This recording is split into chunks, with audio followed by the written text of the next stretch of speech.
వృషభ రాశి వారికి ఆంగ్ల సంవత్సరం నుండి మరియు ఉగాది పండుగ నుంచి ఆదాయ వ్యయాలు రాజపూజ్య అవమానాలను తెలుసుకుందాం. ఈ వృషభ రాశి వారికి భగవంతుడు దయ వలన గ్రహాలు మంచి స్థితిలో ఉండడం, పట్టిందల్లా బంగారం అవడం, ఇలాంటి కాల సమయంలో విలాసవంతమైన జీవితాన్ని పొందాలి అనే కోరిక మంచిదే.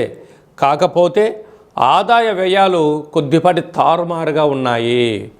అంటే అవసరాలకు మించినటువంటి ఖర్చులు, ఆదాయానికి మించినటువంటి అప్పులు చేసే పరిస్థితి అధికంగా ఉందని చెప్పి జ్యోతిర్విజ్ఞానం తెలియచేస్తుంది.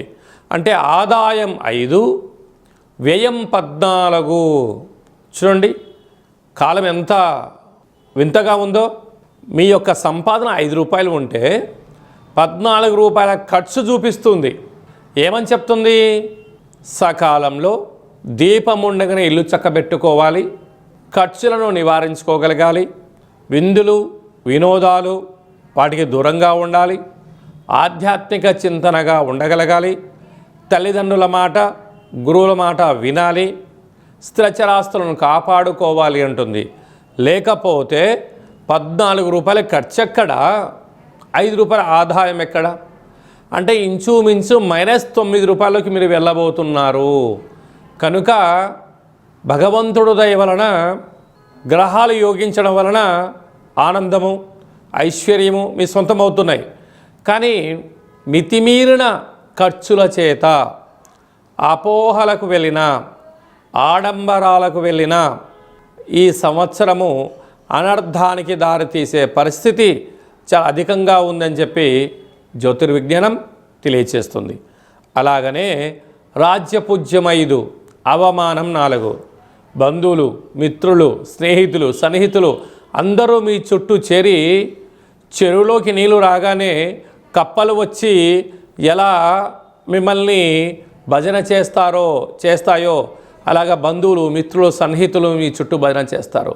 మీ దగ్గర ధనం అయిపోతుంది అని మీకన్నా ముందే వాళ్ళు తెలుసుకొని చెరువులో నీళ్ళు ఎండిపోగానే ఆ జలరాశులు అంటే కప్పలు చేపలు ఎలా వెళ్ళిపోతాయో వాళ్ళందరూ వెళ్ళిపోతున్నారు.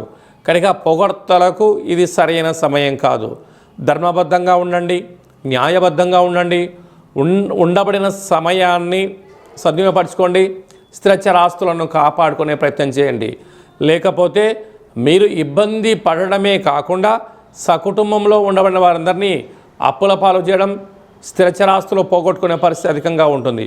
ప్రధానంగా హోటల్ వ్యాపారస్తులు, నీటితో కూడుకున్నటువంటి వ్యాపారస్తులు, వ్యవసాయ సోదరీమణులు, చర్మ సౌందర్యమైన వ్యాపారాలు చేసేవారు, స్వర్ణకారిత వ్యాపారస్తులు, రాజకీయ రంగాలలో ఉండబడిన వారు, మార్కెటింగ్ రంగంలో ఉండబడిన వారు, సంపూర్ణమైన పోలీస్ శాఖ, రక్షణ శాఖలో ఉండబడిన వారు అనేక మంది అప్పుల పాలకు కాకుండా ఉండే మానవ ప్రయత్నం చేయాలి.